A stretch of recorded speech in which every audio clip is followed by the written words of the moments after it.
Installez-vous, Marc Toiti, donc, qui est économiste à CDFI, qui fait du conseil aux entreprises. Hein. Reset 2, c'est son dernier opus. Hein. On le fait en français quand même, là. Oui, toujours. Oui, bien sûr. 100 000 abonnés sur sa chaîne YouTube.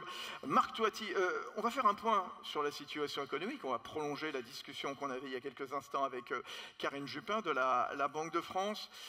Le mot de 2003, très clair. C'était inflation, évidemment, on a tous ça en tête. Et évidemment, je vous pose une question. Vous avez 15 minutes pour plancher. Qu'est-ce qui nous attend en 2023 ? Je vais même aller plus loin, en 2024 et même 2025. C'est bientôt 2024 en plus, c'est dans 3 mois.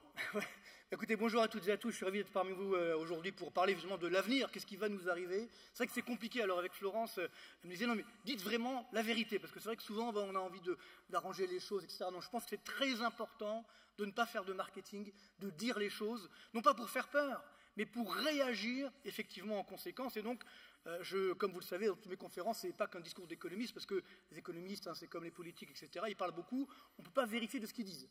Moi, tout ce que je vais vous dire, je ne vais pas que vous le dire, je vais aussi vous le montrer. Vous le montrer sur des graphiques. Alors, bien sûr, des graphiques réalisés sans trucage, hein, je le dis aussi, comme à la Banque de France, c'est sans trucage, bien sûr, mais je veux dire... Parce que, et c'est important, justement, de visualiser pour comprendre ce qui s'est passé.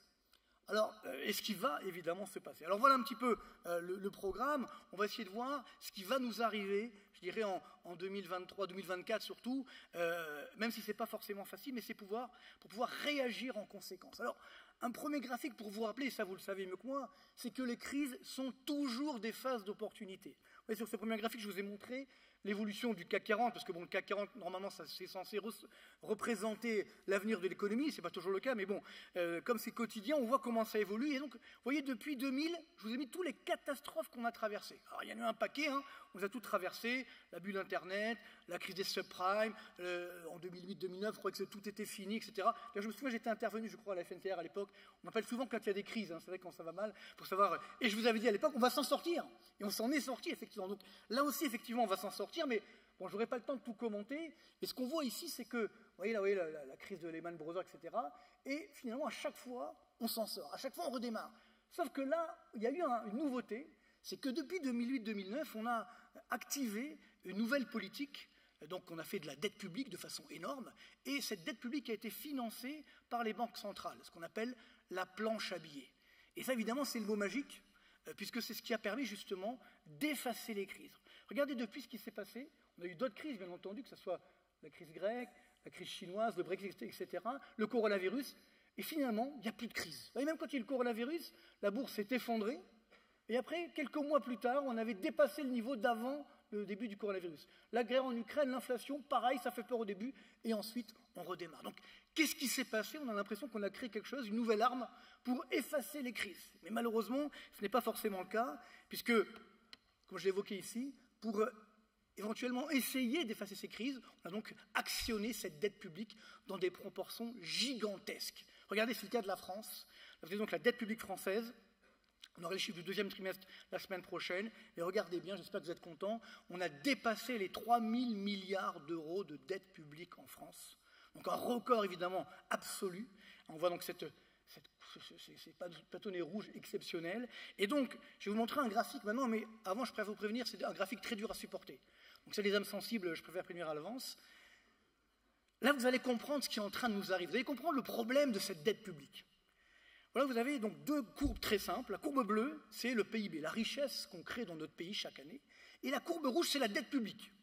Donc on voit que dans les années 90, même début 2000, il y avait donc plus de PIB que de dette publique. Tout allait bien finalement. Et puis à partir des années 2000 et 2010, ça commence à se creuser. Évidemment, ça s'accentue avec la crise du coronavirus. Et regardez bien les chiffres. Incroyables. Depuis le début 2020 jusqu'au premier trimestre 2023, la dette publique française a augmenté de 638,5 milliards d'euros. Donc une somme énorme. Et sur la même période, regardez de combien a augmenté le PIB. Seulement 238,9 milliards d'euros. C'est-à-dire j'ai mis 640 pour récupérer 240. Où sont passés les 400 milliards restants? Alors on va dire oui, mais on n'avait pas le choix, etc. Le problème, c'est qu'on a trouvé cette martingale et on s'est dit, on va continuer de façon comme ça, le quoi qu'il en coûte, éternel. Et ça, c'est extrêmement dangereux parce qu'à court terme, évidemment, on dit bon, pourquoi pas, sauf qu'à moyen terme, ça devient extrêmement dangereux, sachant que, vous voyez, de temps en temps, on me dit comment réduire la dette. Ben, c'est pas compliqué. La dette, c'est la somme des déficits publics. Ce qui veut dire, c'est que si vous voulez réduire votre dette, il faut de temps en temps faire des excédents publics. Or, en France, le dernier excédent public, il remonte à quand? Regardez bien ces petits trucs là au début, là, petit truc bleu, là, hop.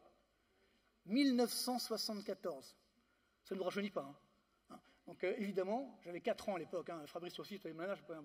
Donc depuis, que des déficits. Quoi qu'il arrive, regardez cette année en 2023, ça va encore augmenter. Alors qu'il n'y a plus de coronavirus. Enfin bon, il y en a encore, mais bon, on essaye de nous faire peur, mais bon. Mais globalement, on se rend bien compte qu'il y a un problème. Alors, jusqu'à présent, vous allez me dire, mais cette dette publique, on ne l'a pas vue. Pourquoi on ne l'a pas vue? Parce qu'elle était, regardez, les derniers chiffres de 2023, c'est un chiffre, j'hésite à le montrer parce que ça fait peur. Juste le déficit de l'État, sans compter les administrations publiques, locales et sociales. Sur 7 mois de l'année, 169 milliards de déficit juste pour l'État central. Vous vous rendez compte? Même pendant le coronavirus, on n'a pas fait autant. Parce qu'il reste encore 5 mois à terminer, hein, donc pour finir l'année. Donc on se dit, qu'est-ce qui s'est passé? Ben, on a effectivement lâché complètement les cordons de la bourse. Et alors le problème, c'est que jusqu'à présent, cette dette publique, ce déficit, il était financé très facilement au travers de ce qu'on appelle la planche à billets. Alors c'est vrai que la planche à billets, encore une fois, on dirait un terme magique. On imagine une planche à billets, on imprime comme ça, on en fait une pour Noël. Hein, je veux dire, il faudra en transporter, ça va faire un malheur ça, pour les fêtes. Alors c'est quoi une planche à billets? Ben, c'est pas compliqué, c'est ça. Là, je vous ai montré simplement comment on crée de la monnaie, parce qu'on ne réfléchit plus. On se dit d'où vient la monnaie, on ne sait pas comment on la crée, cette monnaie. En fait, c'est très simple. Pour créer de la monnaie, donc c'est au passif de la Banque centrale, hein, la Banque de France est là, donc il faut avoir préalablement les contreparties de la masse monétaire. Donc à l'actif, ce qu'on appelle de l'or, des devises, des réserves de change et des titres, des obligations d'État. Pourquoi on a ça? Pour qu'il y ait une correspondance entre la création monétaire et la création de richesse. C'est logique. C'est quoi la planche à billets? C'est que je n'ai pas de contrepartie. Mais ce n'est pas grave. Je crée quand même de la monnaie artificiellement, ex nihilo, à partir de rien. Et avec cette monnaie artificiellement créée, automatiquement, j'achète des bons du Trésor, des obligations d'État, parce qu'un bilan est toujours à l'équilibre. Donc, l'État s'endette de façon formidable, puisque ça ne lui coûte rien. Et on avait même des taux d'intérêt, rappelez-vous, négatifs. C'est un truc de fou, ça. C'est-à-dire que pour avoir le droit de prêter à l'État français, il fallait payer. C'est incroyable. Et donc, pour tout vous dire, bon, moi j'ai souvent à Bercy, on m'a sollicité depuis plus de 20 ans d'ailleurs, mais dernièrement, je leur ai dit en 2021, je leur ai dit maintenant, il faut arrêter. Bon, ça y est, on croyait que c'était la fin du monde en 2020, maintenant, c'est pas la fin du monde, donc il faut arrêter.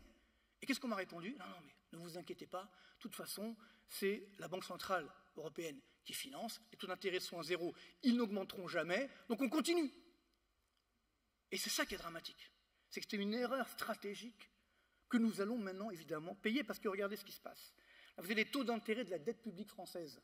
Alors, effectivement, pendant le corona, ça ne coûtait rien, vous voyez, taux d'intérêt négatif, taux d'intérêt à 10 ans. Et maintenant, hop, ça monte.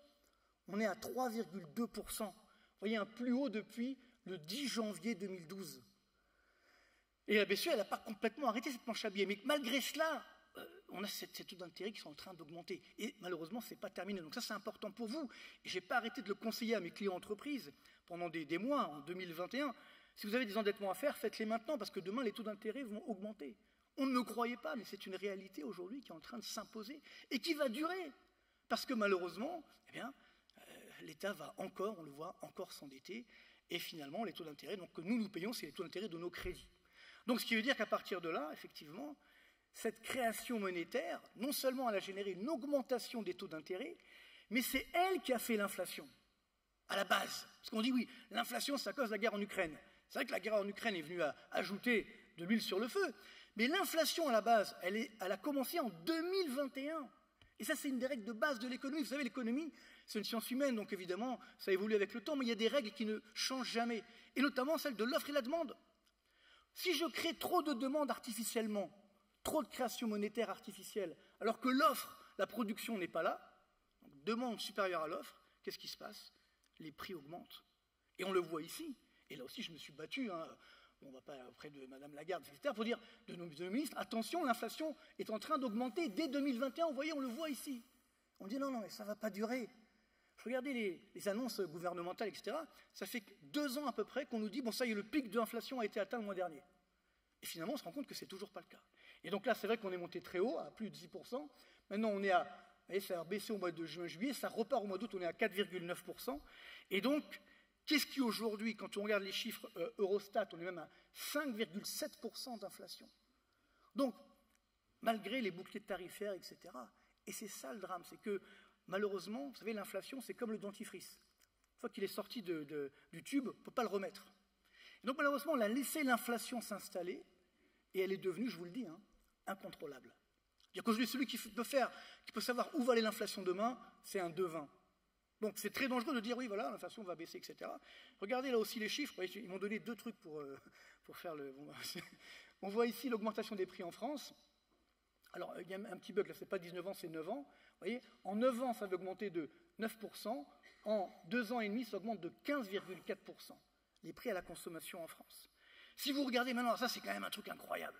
Parce qu'on me dit, oui, en France, c'est là où il y a le moins d'inflation. Alors, évidemment, on le croit. Regardez ce qui s'est passé depuis 2022. Donc, la hausse, parce que c'est là où les prix des matières premières ont flambé, à cause du pétrole russe, etc. Enfin bref, les conditions des matières premières, comme vous le savez. Et donc, j'ai comparé la France à 2 pays qui n'ont pas eu de bouclier tarifaire. Donc là, on voit la France. Donc depuis 2022, regardez bien, les prix ont augmenté de 11,5% en France. Chiffre Eurostat harmonisé. Alors qu'en Espagne, sur la même période, ça a fait 9,4%. En Belgique, alors qu'effectivement, au début, ça a beaucoup plus monté que chez nous, maintenant, les prix ont baissé, si bien qu'on est à 6,5% d'augmentation des prix. Ça, c'est incroyable. Parce qu'on nous a fait un bouclier tarifaire qui coûte une fortune, et finalement, à la fin, résultat des courses, il y a plus d'inflation qu'ailleurs. Et alors, je vous ai fait le même graphique pour voir aujourd'hui qu'est-ce qui augmente le plus. Et c'est ça où c'est dangereux, parce que maintenant, on touche le social, le sociétal, le quotidien. Parce que quand on dit que l'inflation est à 4,9%, bon, ça c'est une moyenne. Dedans, il y a les ordinateurs, les téléphones, etc. On n'achète pas tous les jours un ordinateur. Par contre, on mange tous les jours. On fait ses courses tous les jours. Et qu'est-ce qui augmente le plus? Regardez bien. C'est l'alimentation. Vous voyez les chiffres, c'est chiffres de l'INSEE, tout à fait officiels. Depuis 2021, ça a fait plus 21,6%. C'est-à-dire autant qu'en 13 ans. Donc c'est ça qui colle plus, c'est qu'aujourd'hui, les Français, on leur a dit, bon, l'inflation en France, elle est jugulée pour toujours. Et finalement, non, regardez cette courbe incroyable. Si vous regardez, parce qu'aujourd'hui, les prix qui augmentent le plus, c'est le sucre. On est à plus de 62% d'augmentation. Alors on dit, bon, le sucre, c'est bien, ça, on va moins grossir, c'est dangereux pour la santé, etc. OK. Alors on va prendre les œufs fromages, c'est une catégorie de l'INSEE. Bon, là, on consomme tous plus ou moins de ça. Et regardez bien ce truc incroyable. Depuis janvier 2022, regardez cette courbe qui fait peur. 27,9% de hausse. Alors que de 90 à 2021, donc en 31 ans, ça va augmenter de 31%. Donc ça, évidemment, aucun Français n'est prêt à ça. On ne comprend pas ce qui se passe. C'est-à-dire que, et en plus, cette inflation, elle est très inégalitaire. Parce que, comme vous le savez, l'inflation, c'est un panier moyen. Mais si vous regardez aujourd'hui les ménages modestes, par exemple, dans le panier moyen, l'alimentation, c'est 19%. Mais pour un ménage modeste, c'est 50%. Donc, évidemment, on entend des ménages qui font un repas par jour. Donc là, c'est très dangereux sur le sociétal. Maintenant, là, on touche le sociétal. Est-ce qu'on va garantir la paix sociale? Vous voyez? Alors, on me dit, bon, finalement, là, on va permettre aux entreprises de vendre à perte. Puis, évidemment, ils se sont dit non. Alors, finalement, on va trouver autrement. Il faut être honnête, vous savez comme moi, on l'a vu tout à l'heure, la TICPE, c'est bien, c'est sympa, mais moi, il faudrait la baisser plutôt que ne pas l'augmenter. Vous comprenez? Pour tout le monde. En France, on a entre 52 et 60% des prix de l'essence, ce sont des taxes. Et même la TVA sur la TICPE. C'est incroyable quand même ça. On paye une TVA sur une taxe. Formidable. Alors, c'est vrai qu'on est très bon en fiscalité en France, mais toujours est-il que, voilà. Et donc là, pareil, regardez les prix de l'énergie, je fais un petit comparatif européen. Où est-ce que ça augmente le plus depuis 2022? Prix de l'énergie, chiffre Eurostat, c'est pas, ils ne sortent pas du chapeau ces chiffres-là. Regardez bien, eh bien c'est chez nous. Là, c'est l'énergie totale, c'est-à-dire pas que l'essence, tout type d'énergie. Alors que regardez, en Belgique, par exemple, ça avait beaucoup plus augmenté, et après, ça a vraiment baissé. Alors que nous, c'est vrai que ça a moins augmenté un moment, mais résultat des courses à la fin, eh bien, ça a augmenté de 12%, 10% dans la zone euro, alors qu'en Espagne ou en Belgique, ça a baissé. Donc, on se rend bien compte que là, ces boucliers n'ont servi à rien. Finalement, parce que, et vous le verrez au mois de septembre, malheureusement, comme en septembre 2022, les prix avaient baissé, et qu'en septembre 2023, les prix vont augmenter, vous vous allez avoir de l'inflation. Oui, alors j'arrive, parce que la prévision, c'est vrai qu'on est pressé. Alors, la bonne nouvelle, c'est que effectivement, les perspectives de prix aujourd'hui sont à la baisse, évidemment. Et donc, ce qui veut dire que sur les prix à la production, ça baisse, mais les prix à la consommation, ça ne baisse pas. Donc là, évidemment, il y en a certains qui prennent un petit peu au passage, il y a des marges certainement, mais ça ne va pas durer. Comment se termine une phase de forte inflation? Je ne veux pas casser l'ambiance, mais c'est inévitable. Une phase de forte inflation, ça termine toujours de la même façon. C'est-à-dire que quand les prix ont trop augmenté, on ne peut pas consommer, donc la consommation baisse, et après les prix finissent par baisser. Sauf que pour avoir une baisse des prix, on n'a pas besoin du gouvernement ou de qui que ce soit. C'est qu'il faut passer par la case récession. Et c'est ça qui est dangereux. Ça veut dire que nous, il va falloir avoir les reins solides pour traverser cette phase qui va être compliquée, et qui commence déjà. Fabrice, tu voulais dire quelque chose ou tu voulais... Non, viens. Ah, d'accord. Ok, non, okay. 2-3 questions à te poser. Alors, le dernier élément, évidemment, c'est toujours parce que ça vous intéresse, cette inflation. Le problème, c'est que les prix du pétrole, comme vous le savez, repartent à la hausse. Regardez, on a 94 $ le baril. On a fait 30% de hausse depuis juin.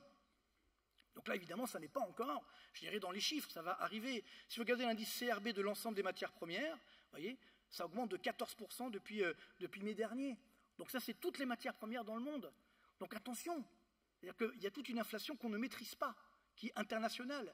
Et en plus, comme l'euro est en train de baisser, quand l'euro baisse, le prix des produits importés, donc en dollars, augmente. Donc ça génère une hausse de l'inflation. Donc vous voyez, ça c'est...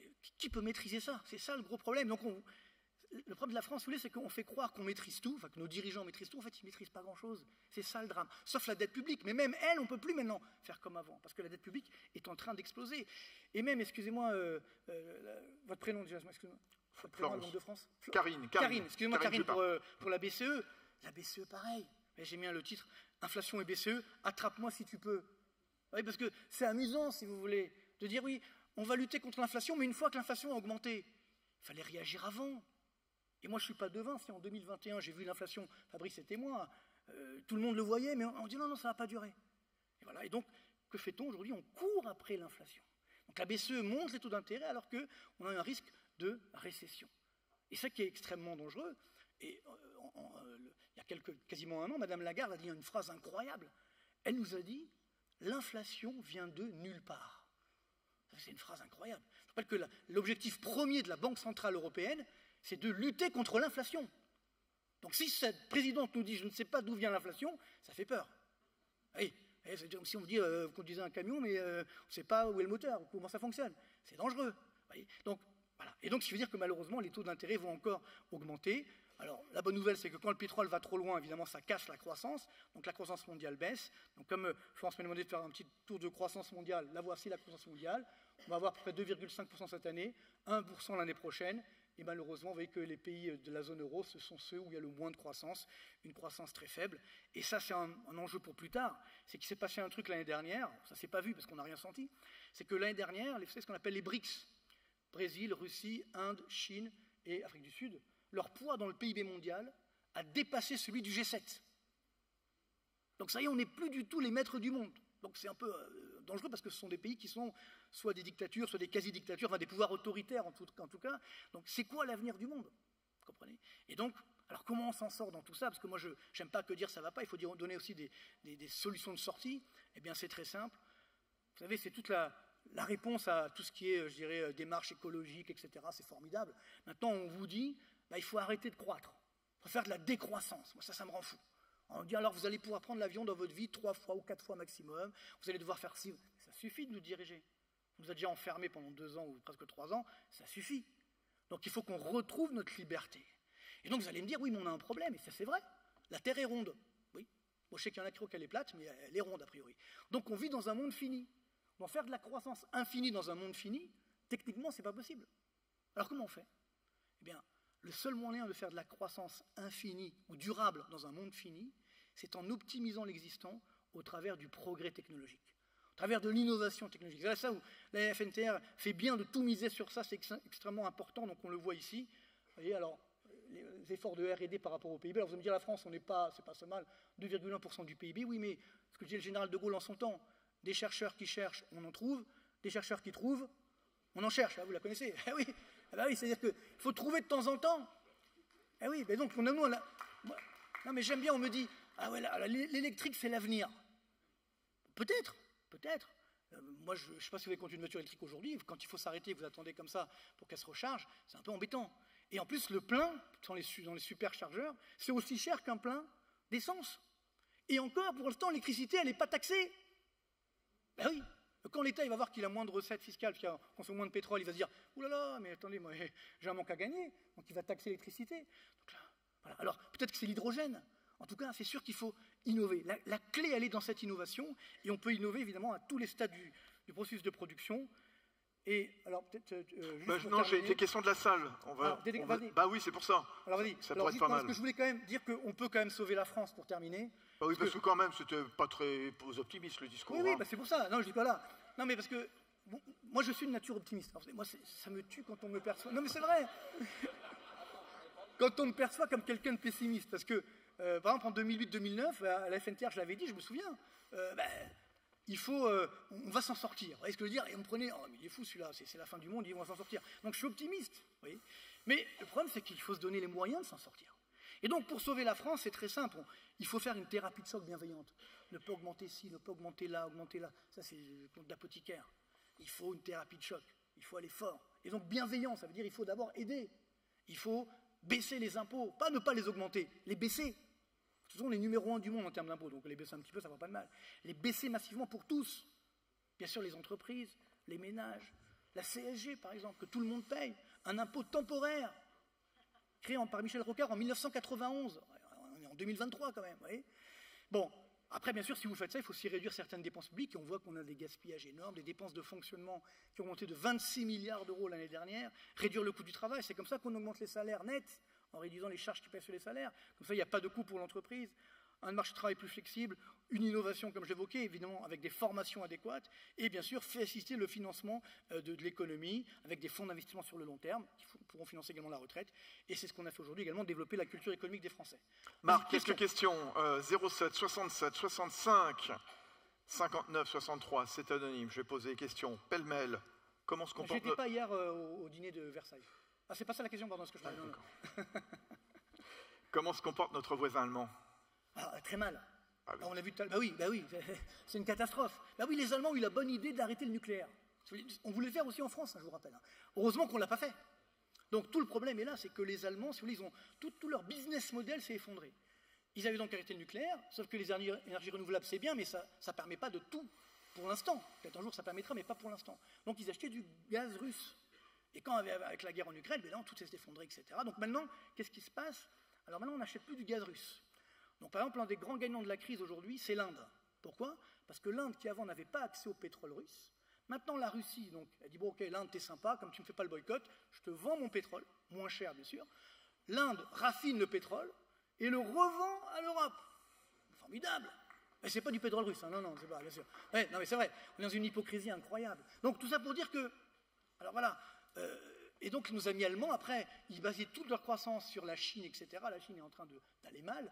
Donc les Allemands vont mal. Eux, ils sont déjà en récession. Alors attention, il ne faut pas se féliciter de ça, parce que comme l'Allemagne, c'est la locomotive de la zone euro, si la locomotive s'arrête, bah, le train s'arrête, évidemment. Et donc c'est aussi en train d'arriver chez nous. Et donc ce qui fait que nous aussi, malheureusement, les Allemands ont beaucoup moins augmenté leur dette publique. La hausse du pétrole, est-ce que ce n'est pas que de la spéculation quand on voit les pays producteurs qui ferment le robinet? Bien sûr, bah oui, il y a une grosse partie de spéculation, si vous voulez. D'ailleurs, je vous donne un conseil, ne spéculez pas sur les coûts du pétrole. Moi, je me souviens en 2008, quand le baril était à 150 $, hein, vous vous souvenez, le plus haut, on parlait à l'époque du peak oil. Vous avez tout soi-disant les spécialistes du pétrole disaient, oh là, ça y est, il n'y a plus de pétrole, c'est fini, c'est le peak oil, donc ça a monté à 250 $. J'avais des clients qui m'appelaient, qu'est-ce qu'on fait, etc. Donc, je leur dis, non, vous inquiétez pas, 150, c'est impossible, parce que ça va générer une récession mondiale, et derrière, le pétrole va baisser. Donc certains m'ont écouté, bon, ils s'en sont bien portés, puisque finalement, le baril a baissé, puis d'autres ne m'ont pas écouté.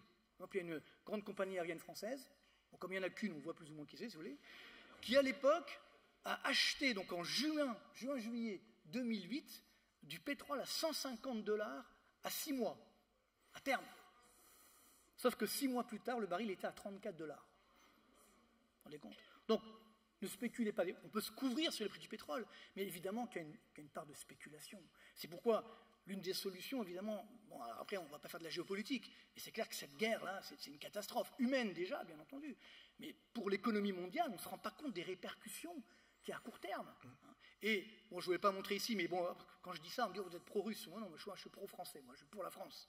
Mais c'est vrai que quand on a les indicateurs avancés de la croissance aujourd'hui, ils sont meilleurs en Russie qu'en France, que dans l'ensemble de la zone euro. Donc ça fait un peu peur. Allez, j'en prends encore une ou deux. Merci en tout cas pour vos questions. Attends, non, j'avais juste une dernière slide, s'il vous plaît. Très important pour vous, parce que j'avais promis de faire un petit peu pour le... Oui, mais tu arrives après, d'accord. on va terminer avec les questions, hein, Marc, parce que j'aurais qu'on enchaîne après avec notre table ronde. Concernant les taux d'intérêt, est-ce qu'on doit s'attendre à une lente baisse ou une stagnation? Alors, c'est très simple, ce taux d'intérêt, ça va encore augmenter. Alors, il y a deux taux d'intérêt, les taux monétaires des banques centrales. Là, donc, hier, la Réserve fédérale a dit qu'elle va encore augmenter. Et la BCE va aussi encore augmenter. Là, elle a dit qu'elle n'allait pas le faire, mais elle va le faire. Donc, pas beaucoup, hein, mais 0,25, 0,50, parce que le problème, c'est qu'ils ont tellement marketé, ils ont tellement communiqué en disant « ça y est, l'inflation est morte ». Quand on va voir les chiffres du mois de septembre en France, que l'inflation va augmenter, ça va être compliqué, vous voyez, à négocier le virage. Hein, vous voyez. Mais bon, toujours est-il que ça va malheureusement encore augmenter, je pense. Par contre, à partir de 2024, comme on va avoir une récession, eh bien ça c'est la bonne nouvelle de la récession malheureusement, c'est que là les taux vont commencer à baisser à partir de la mi-2024. Donc, ce qui veut dire qu'on aura peut-être une fenêtre de tir pour ceux qui veulent s'endetter, fin 2024, début 2025, où les taux d'intérêt auront effectivement bien baissé. Allez, dernière question, et puis après on vous fera découvrir la nouveauté que vous a préparée Florence Berthelot et toutes ses équipes. Est-ce que la taxe sur l'électrique sera aussi importante que la taxe sur le diesel, Marc? Ah ben, certainement. Vous connaissez l'ingéniosité de nos ingénieurs, justement, de fiscalistes. Donc, évidemment, ça va être une catastrophe. Évidemment. Alors, juste pour terminer, parce que j'avais promis à Florence et à Fabrice, comment on s'en sort, nous, vous, les entreprises de la FNTR, enfin, adhérentes, etc., et la FNTR, eh bien, il faut constamment développer des stratégies anti-crise.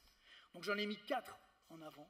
D'abord, des stratégies de niche, sur des produits, des services. Très important, le service dans le transport. Je dis, il n'y a plus de service. Le service qu'on va apporter. Et donc, si vous avez du savoir-faire, deuxième stratégie, il faut le faire savoir. On doit communiquer sur nos niches. Sachez que la FNTR vous aide à ça, et ça c'est très important. Troisième stratégie, j'en ai parlé tout à l'heure, l'innovation. Alors, ce n'est pas que la high-tech, l'innovation. L'innovation, c'est comment on va gérer ses stocks, comment on va gérer ses clients, on va avoir un site internet, etc. Et bien sûr, parallèlement, c'est la formation. Parce que le gros problème, c'est qu'aujourd'hui, il y a des pénuries de main-d'œuvre. Non pas qu'on ait plus de main-d'œuvre en France, mais qu'il n'y a pas de formation en face. Et comme on lit, on a pléthore de bac+5 en histoire de l'art, par exemple. Donc j'aime beaucoup l'histoire de l'art, hein, si vous voulez. Mais les débouchés sont quand même très limités. Donc ça, il faut développer la formation. Et dernière stratégie, bien sûr, un développement à l'international. Et le tout enrobé avec une excellence du service à la clientèle. Je pense que c'est ça qui aujourd'hui fait la différence. Parce qu'il y a beaucoup d'entreprises, malheureusement, partout, qui ne font pas un bon service. Et celles-là, elles vont certainement disparaître. Par contre, celles qui font du bon service, elles vont rafler la mise. C'est ça les crises. Ce sont des phases, effectivement, d'opportunité. Et à ce moment-là, vous serez forcément des gagnants de cette crise et des crises à venir. En tout cas, c'est tout le bien et tout le mal que je nous souhaite et que je vous souhaite. Merci beaucoup. Eh ben voilà, on finit quand même sur une note positive avec des bons conseils. Voilà, grâce à Marc Toiti. Merci.